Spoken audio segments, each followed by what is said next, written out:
Top of the morning to ya, ladies and gentlemen. It is Friday, September 23rd, and this is the KNKL show with your host, Kienan Lafferty. Hey guys, how's it going? Welcome to another weekly episode of the KNKL show. I'm your host, Kienan Lafferty. We are getting this show started right now with our news. So I was about to jump into a game with a couple of my friends from work, and they told me that a fine gentleman by the name of Epsiode actually posted a thread about me on the forums, basically highlighting my work. And when I saw this, I was unbelievably flattered and just super happy to see this. And it's one thing to really be passionate about your work, but when the players of your game recognize it, it just, man, it's the biggest compliment you can get. And Epsiode is a viewer of the KNKL show as well, so Epsiode, if you're watching right now, you are the man. Thank you very much. You made my day. Now, with that out of the way, guys, we are going to be moving into our exploration of art. Not so much tutorial today. We've been doing tutorials, kind of methodical type things over the last 2 weeks, and today I want to do something a little bit more exploratory, fun, mix it up a little bit. So, I have dubbed today's episode Erasing Art, and I'll show you exactly what I'm talking about right here. Jumping right on into it. I hope you guys have had a wonderful week. My week has been freaking amazing, and I actually owe most of it to sleeping on a freaking Tempur-Pedic mattress, man. Oh, those things own. I have had like the best sleep of my life since I started sleeping on that thing. Okay, so to start this thing off, it's very simple. Create a new layer over top of your background. Select your color, and you're going to want this to be a moderately dark color. Like a dark blue, green, red. It doesn't really matter. But just for the purpose of showing this, I'm going to do a dark blue. And we'll jump right into this. So you got your layer. And basically all you have to do is go to your eraser, pick what brush you want to use. You could do a soft or hard brush. I'm probably going to do a soft brush just to start. Set your size, and this is where it gets really fun. You start erasing away the layer in front to get the color behind. And so what we're going to do actually is we're going to construct a scene by doing nothing but erasing. Let's see what kinds of cool things we can come up with. I'm going to do a moonlit sky and see if we can make like a little desert or something. So you got your moonlit sky, obviously. And let's see. You got a little road coming up through here. And really this is kind of a fun way to like play around with lights and just kind of think about how light hits things, and more than anything, like it's really exploratory and just something that you can just relax and just kind of kick back and do. And there was actually a little project that we did back in high school where they had these things called scratch boards, and it was a little black piece of board or something, and hang on, let me close out of this Skype. I don't want to show off my friends, not that you guys are my friends, but you know what I mean. That was my good friend Michael Marino. He's my coworker. He's a friggin' brilliant man, and I love working next to him. He's actually my little working buddy. He's my working neighbor. So I said that you can't draw, but I lied. You can go back in and you can put stuff back in if you want to. Like I'm gonna draw on some cacti. Cacti, make it look good. Yeah, there's your cacti right there. And what's really cool is you press a little bit lighter to kind of put it a little bit further into the background. And press harder to put it closer. And make it a little bigger. There you go. Cactuses can grow like that, right? I don't know. Like I said, it's exploratory. You get to make up your own plants. So we'll have some of these. We'll have some of something like this. It's growing in the middle of the road, but hey, we don't care about that. It's all good. And then get a bunch of things over here, things over here. And let's draw a skull. Let's make a skull just by erasing. Let's see how we can do that. Cow skull. So it'd be hitting the edge here, coming down, going like that, and I don't remember exactly what a cow skull looks like, so we'll make it up. If anything, this can be our own alien world. So we'll do that, and kind of shade it back in. Get rid of a little of that. Give it a little eye hole. Yeah, there you go. And then the light will hit the horn like that. And then this horn comes up like that. Bam! Reflected light. Bam! You like that. And let's give him some little teeth. There we go.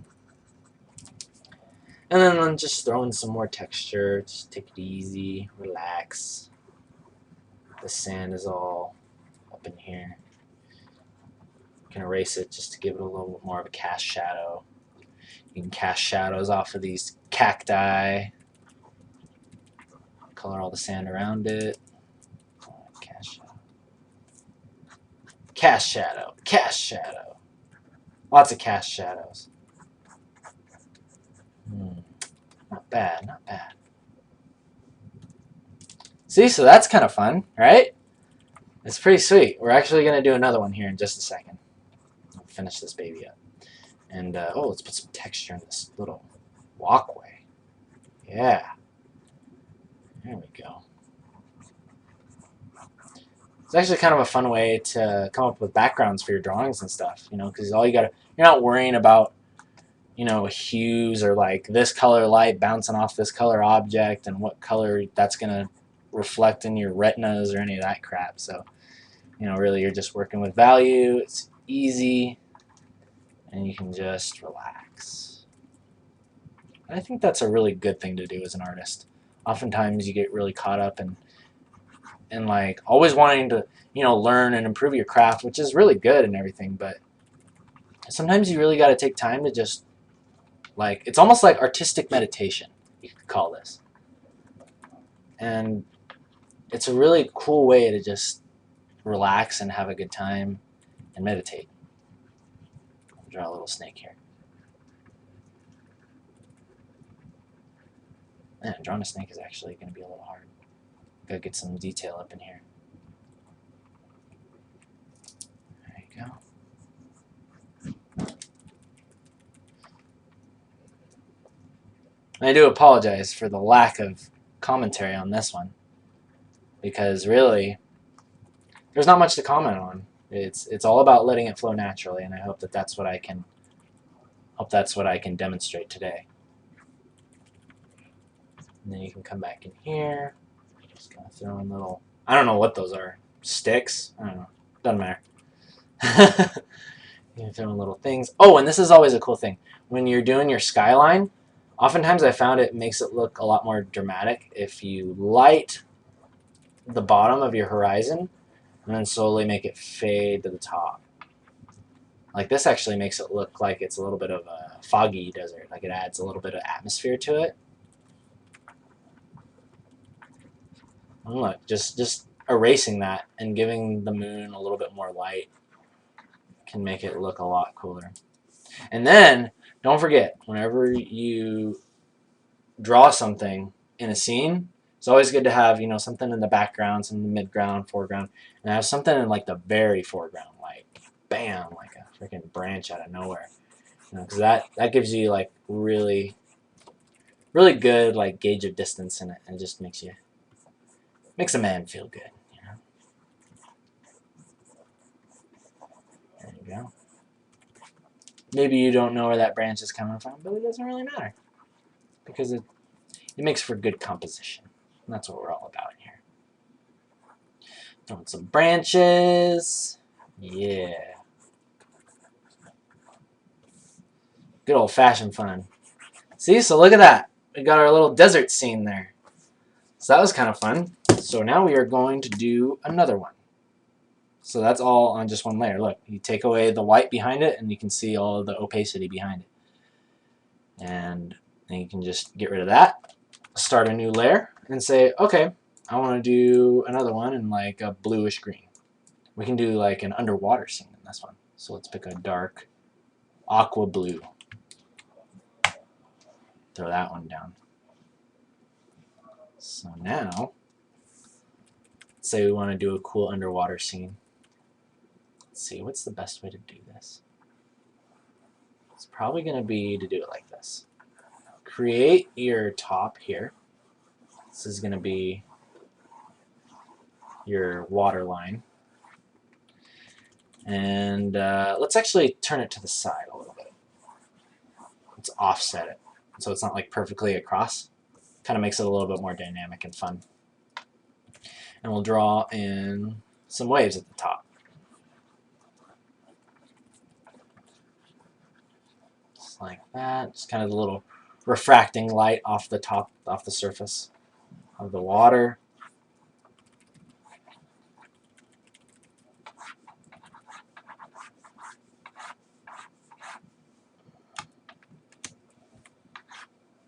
Let's see here.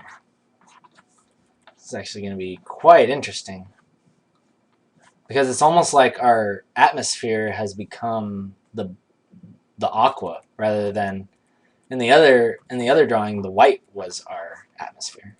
So this should be interesting. Okay, so let's draw like a little hill here, like a smaller hill. Yeah, this is actually really cool. Wow, there's tons of things you can do with this. So we're going to draw our little hill here, and then we can add some coral reef. Yeah, everybody loves a little coral reef. And while I'm doing this, I'll actually take some time, since there's not a lot going on in terms of conversation, I can tell you a little bit about an interesting thing that's going on in my life right now.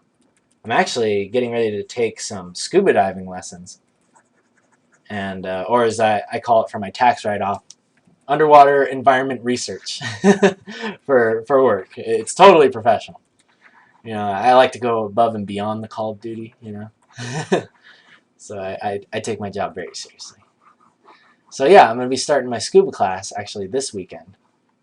I've already got all my gear and stuff, and well, all the gear that I don't have to rent necessarily. And yeah, I'm going to be getting started this weekend, just learning how to properly pressurize, because, you know, for those of you who have done snorkeling or dove in a deep pool, when you go down far enough, your ears and your sinuses actually start to hurt because of the pressure.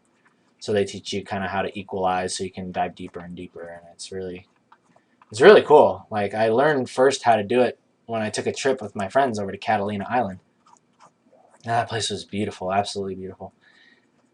And it was really an awesome experience because, and this is the interesting part, because I actually have a huge fear of the water.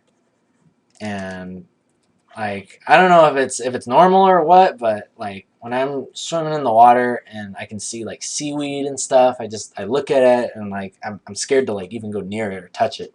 It's because I'm afraid something's gonna like pop out and grab me or something. And it's not even like realistic things like great whites or sharks or stuff like that. Like, I'm afraid of weeds and stuff touching my legs, like fish and stuff. So it's really funny. But after doing that thing in Catalina, I realized that I really wanted to make this happen.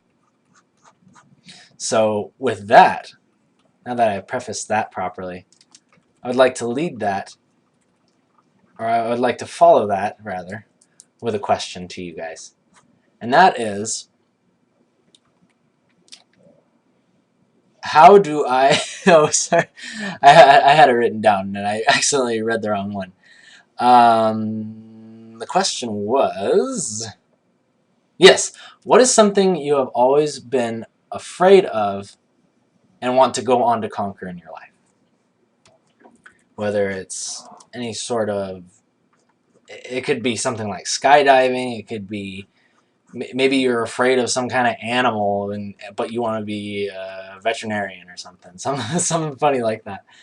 But it really doesn't matter. I was just really curious if other people get exhilarated by facing your own fears. You know, if there's something that gives you that excitedness of excitedness. I'm making up words right now. It's actually a little bit late as of right now. I record these the night before.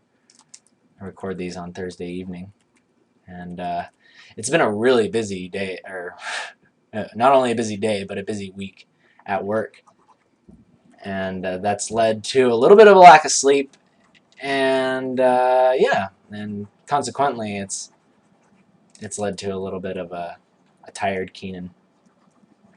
But I knew there wasn't any way that I was going to go to sleep tonight without making a daily.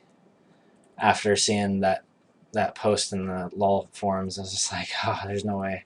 I can't not make a show now.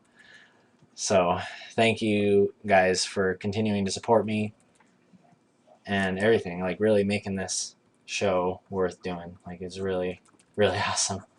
And I love you guys. I really do. I love you through the internets. And this coral reef is kind of, I don't know. it's very all kind of the same. Let's throw in some rocks.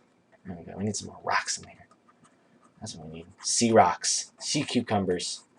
That's why our environment is so boring. We don't got no rocks up in here. Gotta do something different. Gotta step out the box. For those of you who remember that one. Step out the box, people. There we go. Throwing a little texture here and there. Yeah. I don't know what kind of plant that is. I've seen it in the water. It's kind of like a weird little texture. It looks like a, I don't know, it looks like a blanket plant. I don't know what it is, but it's cool. So I'm throwing it in.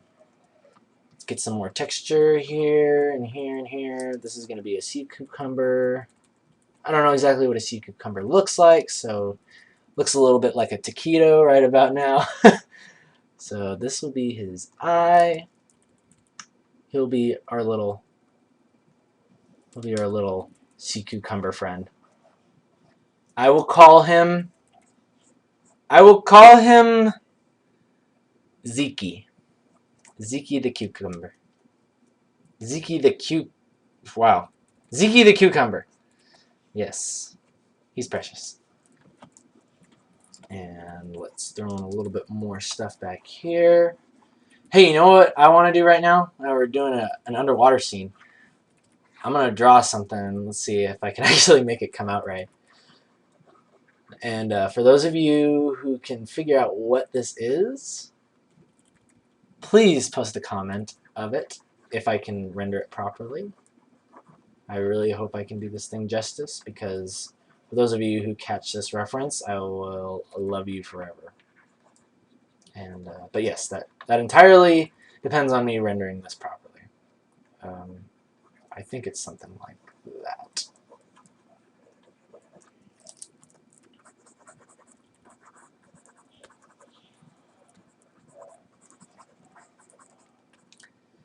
It's sort of like it. I'm drawing it from memory, so yes. You know what? That's actually kind of close. Like, if I saw this, I think that I would be able to guess what this was from. So, if any of you can tell me where you have seen this before, please leave a comment and tell me where. Because those of you who do get it, you are my heroes, and we have a lot in common. Yeah, that's pretty dang close from what I remember. Oh, whoops. Forget that. And we'll obscure it a little bit more by the atmosphere. It's cool, so we got a little thing back there. I'm not saying what it is, but yeah, we just got a thing back there. And yeah, just let's draw a jellyfish up in here. Why not? Jellyfish right here. So jellyfish are actually quite transparent, for those of you who don't know already. And so the way to render transparency is you kind of create your lines. For me, the way that I do it is I create my lines of what the object I want to do. Then I kind of bring them down to a very, very, very thin kind of thinness. Then you put your highlight on. And you kind of put your... it looks a little bit more like a bubble, but... hey, bubbles are transparent too, so... there we go. It's all good. That's the bottom of our jellyfish. And we are just making up different kinds of sea organisms tonight. And, you know, I'm okay with that because we are doing artist meditation. And artist meditation owns. Let's get that thing. Let's draw some tentacles for this baby. I think 2 is good enough. I think that's enough to get our little point across. Yeah, that guy's kind of cool. And now we'll just kind of shade it. Doing some shades. Yeah, look at that. See, so there's all kinds of cool things you can do with your little, with this little exercise. It's really fun, and it's relaxing, and yeah, basically everything I've already said. Let's put some bubbles in here.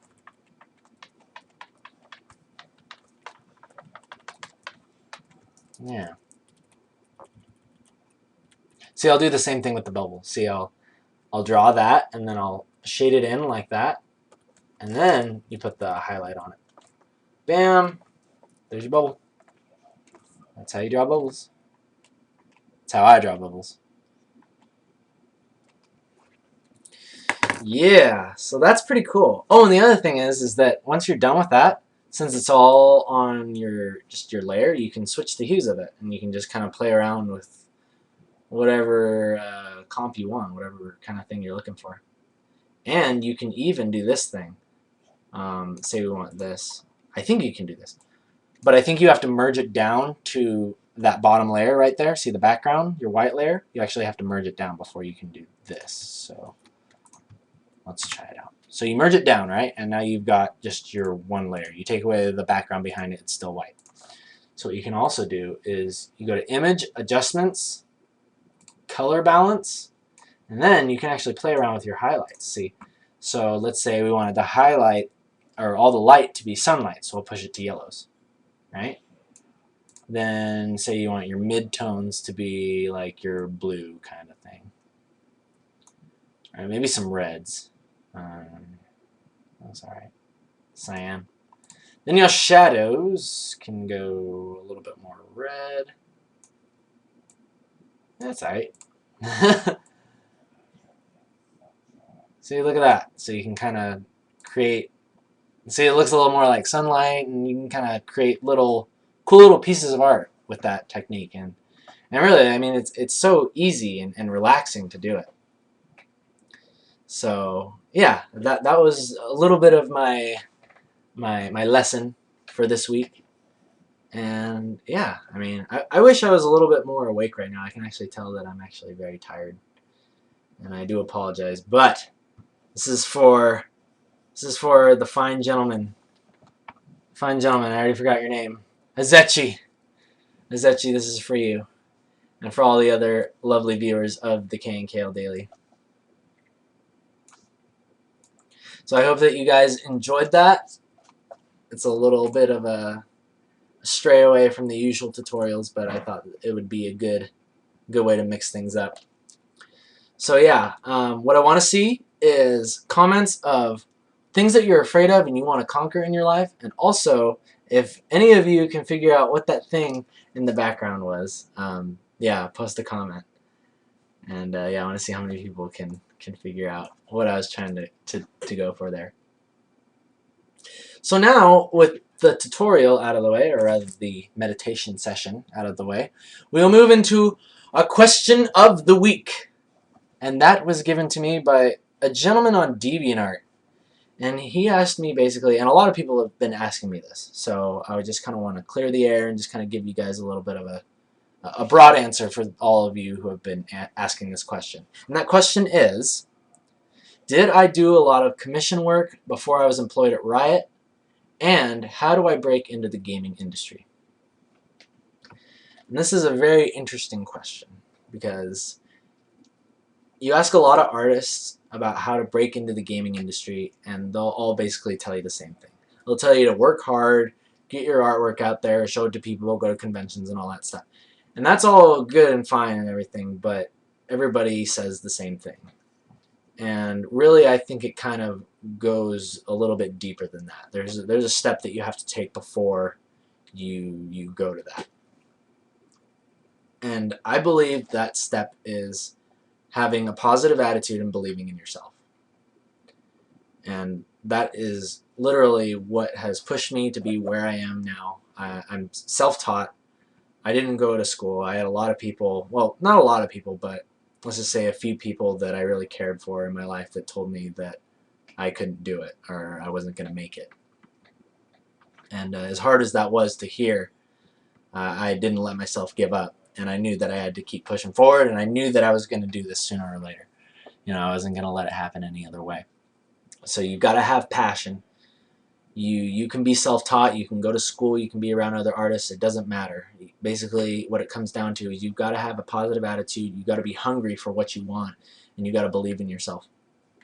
Because once you have all those things, the work will flow much easier. All the work that needs to be done for you to get there will be easy for you, because you already have that positive mindset. So for those of you who have been asking that question, that is my answer to you. And for the whole thing about did I do commissions before I worked at Riot? I didn't do a lot of commissions, but I did start an internship about a year after high school at a small local company over in Utah where I used to work for, and I did a couple book illustrations. I did book illustrations, like full book illustrations, like 20 illustrations each for 2 books. And that was definitely a good way to get started in the industry because it just gave me pieces to show off in my portfolio when I went to apply for Riot. So I'd say no matter what happens, you always want to be looking for like your experience, because when you show your degree, basically you just want to show what you've been doing with your time and show who you've worked for or what you've done to show that you have passion. Because I feel like in today's economy and everything, if you want a job, degree is great, self-teaching yourself is great, but really what it comes down to is if people can see that passion in you, or if you're really just looking to work a job to get a paycheck. So I would keep that in mind. And thank you to everyone who has been asking me questions, and I hope to answer all of them promptly and well. And oh my god, I'm so tired. I'm really sorry, guys. But that concludes episode 16 of the KNKL show. Thank you guys once again for joining me today, and I hope you all have a great weekend, and I will see you guys next time.